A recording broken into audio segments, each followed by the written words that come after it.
Hello mga kabangbang! It's another day. It's another reaction. Matagal na po tayong hindi nakapag-reaction video. Pero this time, I will be reacting to my latest interview with The Talk Show. Yes, na-feature po tayo sa The Talk Show. Tada!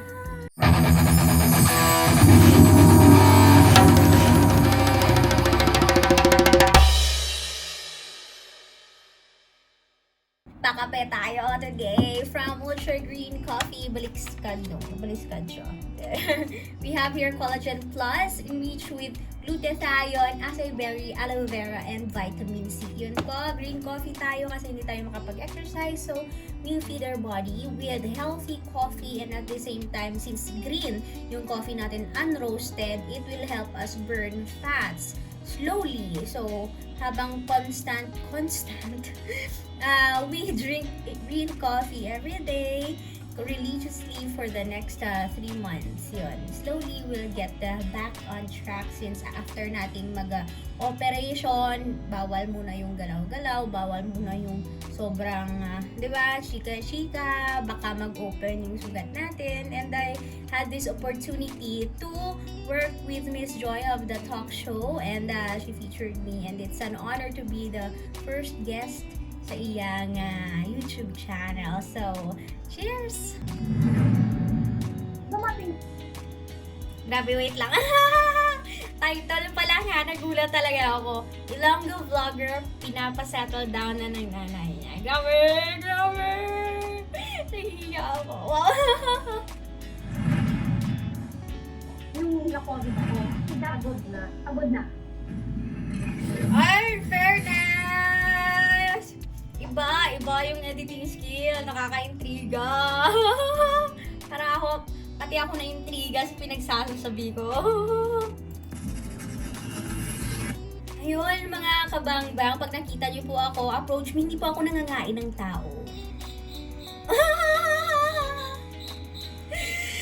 Way back, 2 years ago, sinabi mo doon na single ka. Yes.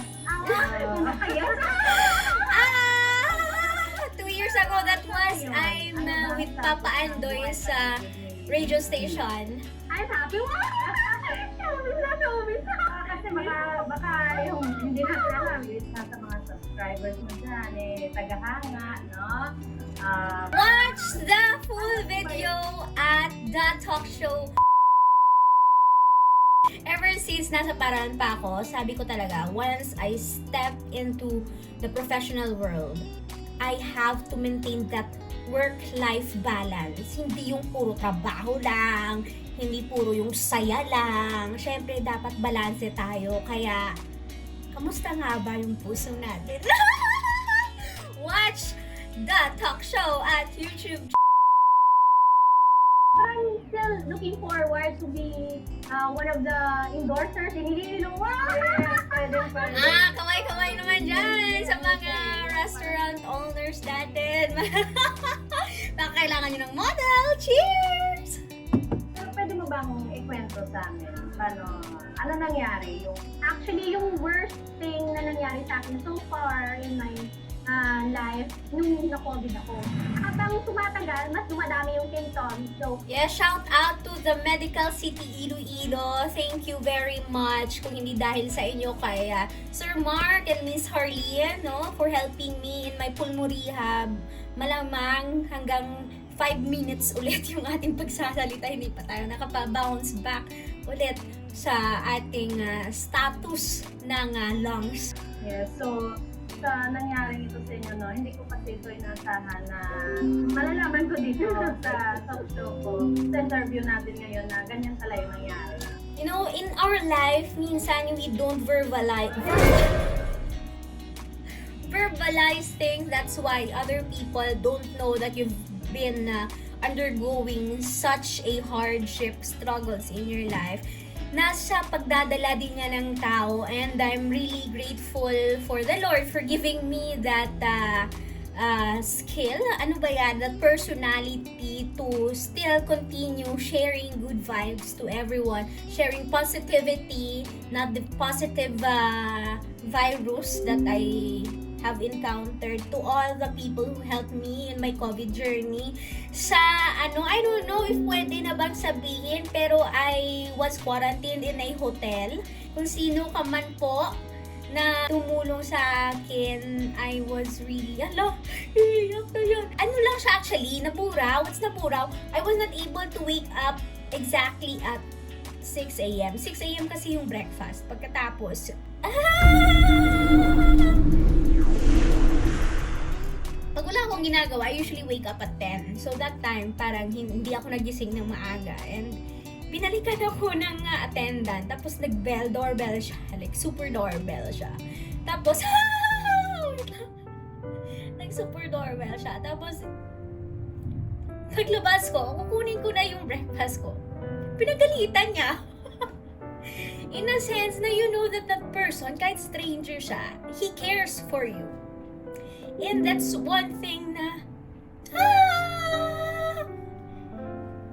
grabe! Happy 30th birthday! Miss Joy ka dyan. Grabe. Miss Joy ka dyan.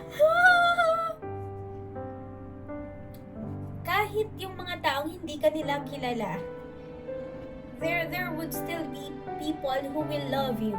And that's one thing I actually learned then. If I would add something sa question kanina ni Mr. What I've learned in this YouTube journey, na totoo yung tao online. That's also one thing I shared nung naging speaker ako sa Natsukon last April, no, sa Robinsons. Thank you so much to the community of cosplayers for having me last April. It was also a big jump for me after being a survivor. Ngayon, masasabi ko na talagang survivor ako ng COVID, that it's hard. It's hard to go out and meet people, especially if naging positive ka. In my filmmaking journey, 2017 akong nag-start bilang isang filmmaker, and my first ever film festival na sinalihan, Kisumbing Eskandorm Film Festival, and that time, yung theme ng ating film festival was mental health. And after being part of the finalist in the national level, I started to advocate mental health. Nung bata pa ako, mahina talaga yung physical health ko. And I'm really thankful that I am really mentally strong, spiritually strong, psychologically strong. Yung physical health ko talaga yung nagiging problema ko. And ngayong na-COVID ako, hinang-hina yung katawan ko. Sabi ko, Lord, yung utak ko na lang yung nagbubuhay sa akin. It's my motivation na being optimistic, na sabihan ko yung sarili ko na kaya ko every day. And nung sabi ng nanay ko, if we have to go back from the beginning, from zero, when I was still in elementary, that we have to go to the hospital every day, every week, just to keep me and for me to be healthy, then we'll do it again. And okay, salamat that ayun, I have this persona to keep and push myself going. Pag may nakilala kayo who have been a COVID victim and natutulala, it's part of the symptoms, post-COVID symptoms. That's the one thing na pinakamahirap, aside from nanghina yung lungs ko. I also discovered heart problem. I discovered, yun nga, yung sa ugali ko. I also discovered na sabi ng iba kong mga kasamahan na COVID, parang maluloka ka. And it's really, really part of the COVID journey na mag-iiba yung hormones mo, yung brain fog mo. That's the greatest struggle I had, that kailangan kong bumitaw sa posisyon ko sa company that I'm working with because hindi na talaga gumagana yung utak ko. And if you have somebody who is also undergoing that anxiety, don't push them or don't tell them na, uy, depressed ka.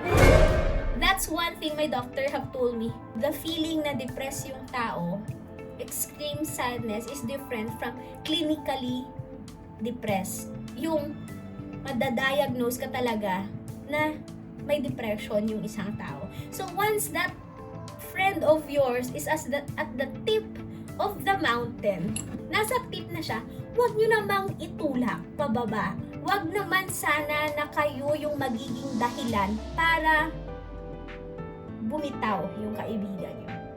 Just be there, listen, but never ever push them or tell them na, uy, depressed ka.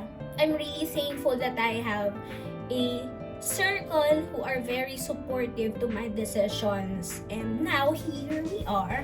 We are back on track, getting our strength back. And ayun, it really matters if you know something about a topic, about a condition before you give comments about it. That's why wag po tayong magpadalos-dalos, magbigay ng konklusyon. Pag may pinagdadaanan po yung isang tao, pag malungkot siya, hindi porket malungkot na siya kasi nag-break sila ng boyfriend niya, ay depressed na po siya. Sadyang malungkot lang talaga yung tao. Pag namatayan, hindi na porket namatayan, umiyak. 1 week na umiyak, ay depressed na po siya. It takes months for that sadness na hindi nawawala. May mga criterias po tayo that will affect you mentally and even physically for you to conclude a person to be mentally ill. So, please lang po for our viewers, please be careful, do not generalize, no? Once may nakita kayong kaibigan nyo dyan o tao na parang nawawala sa mundo, wag po tayong manghusga. Please be kind. In the spectrum of post-COVID syndrome, isa doon yung brain fog, isa doon yung loss of concentration, poor memory, anxiety, depression. So, ibang item. That's one thing I question my doctor. It's a different item, yung depression compared to the brain fog. So, your friend might be experiencing brain fog but it's not depression. That person may experience poor concentration but that's not depression. He may be experiencing poor memory but that's not depression. They may be experiencing anxiety but that's not depression. And I'm thankful nung nagkaroon ako ng social anxiety. In-invite ako ng mga high school classmates kasi umuwi yung kaklase namin from high school, from outside. What made me survive that social anxiety is the trust I have with my classmates. I know that they have been taking care of themselves. That's why I'm also open to go with them. Parang 7, 8, 9 lang kami doon. So, yun yung nagiging stepping stone ko to start going out in public.